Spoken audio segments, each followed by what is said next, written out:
Olá, meus amigos, estamos de volta para mais um estudo das cartas de Cristo. E hoje, na carta 2, página 1, Jesus faz um leve esboço de como era a situação na terra quando ele aqui desceu e como que era a situação pelo sincretismo religioso ali entre o povo judeu.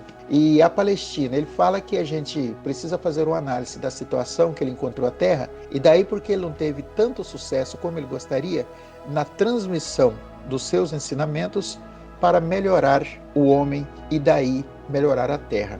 E se a gente observar hoje, a Palestina não está tão diferente do que era 2000 anos. Há poucos dias atrás mesmo, Palestina e Israel estavam em confrontos. Deram uma trégua, se eu não me engano, de 12 dias, depois começam tudo de novo, porque aquilo ali sempre foi um barril de pólvora. E então nós vamos encontrar a situação de agora não muito diferente de 2000 anos atrás. E é lógico que para um mestre da grandeza de Jesus trazer um ensino que era diametralmente oposto àquilo que se acreditava lá na época, não é fácil mesmo, né? Tanto que até hoje um cristão, se for lá ler a Bíblia para eles, é perigoso ele sair bem machucado de lá. Então, eles têm as crenças deles e provavelmente aquela que Jesus trouxe não lhes agradara muito, porque o cristianismo ele só foi mal compreendido, mas é uma das melhores coisas que podemos ter a partir da hora que compreendemos a essência do que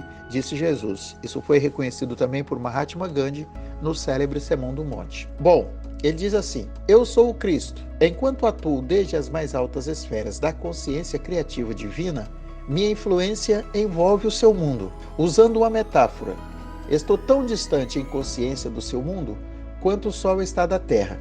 Entretanto, se você me chamar com sinceridade, estarei tão perto quanto for necessário para ajudá-lo. Haverá muitos que não poderão receber estas cartas. Estes ainda não estão prontos para elas. Haverá aqueles que tentarão abafar a sua existência, uma vez que os ensinamentos que contém serão uma ameaça para o seu sustento ou religião. Eles não terão êxito. A oposição apenas reforçará estas cartas. Gente, isso aconteceu quando a igreja mandou queimar uma tirada de livros da doutrina espírita. Aguçou uma curiosidade no povo para saber o que tinha naqueles livros que causava tanto pavor à igreja. Então, aquilo foi uma verdadeira propaganda para esses livros por despertar o interesse das pessoas.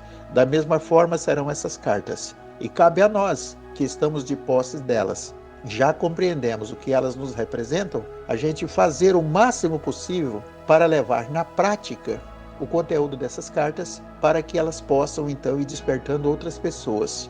Eu rogo ao nosso Mestre Senhor Jesus que nos dê essa força para que a gente possa ir compreendendo cada vez mais, para que não por palavras, mas em ações, nós possamos então levar o conteúdo dessas cartas através de frutos e não de folhas, que apenas oferece sombra. Haverá aqueles que receberão essas cartas com alegria, uma vez que suas almas sabem que, além das religiões do mundo, se encontra a verdade, a realidade da existência. Esses prosperarão e finalmente salvarão o mundo da autodestruição. Agora continuarei minha autobiografia do ponto onde parei em minha última carta. O meu propósito, ao dar a você alguns detalhes biográficos de minha entrada na vida pública como mestre e curador, é evidenciar as atitudes e comportamentos da minha juventude, assim como as circunstâncias em que alcancei o meu próprio estado de humanidade espiritualizada. É importante que você possa visualizar como era a Palestina na época em que estive na Terra e perceber claramente os conflitos internos que meus ensinamentos despertaram nas pessoas doutrinadas na crença judaica e nos ritos tradicionais. Estes conflitos são o ponto central que incapacitou os evangelistas de registrar, com precisão, tudo aquilo que tentei ensinar. Nos evangelhos são frequentes as referências às minhas parábolas que descrevem a realidade do reino dos céus ou o reino de Deus, seja qual for o termo que os evangelistas têm utilizado. Porém, em nenhum lugar foi feita uma tentativa para aprofundar o sentido das palavras em si, para explorar as figuras de linguagem ou para chegar ao significado espiritual do reino de Deus ou reino dos céus. À medida que eu falar sobre os verdadeiros sermões que dei às pessoas à luz das minhas experiências no deserto e do seu próprio conhecimento dos fatos científicos, você será capaz de entender pelo menos um pouco daquilo que tentei ensinar naquele tempo. Uma vez que meu sucesso foi muito limitado, é imperativo que outra tentativa seja feita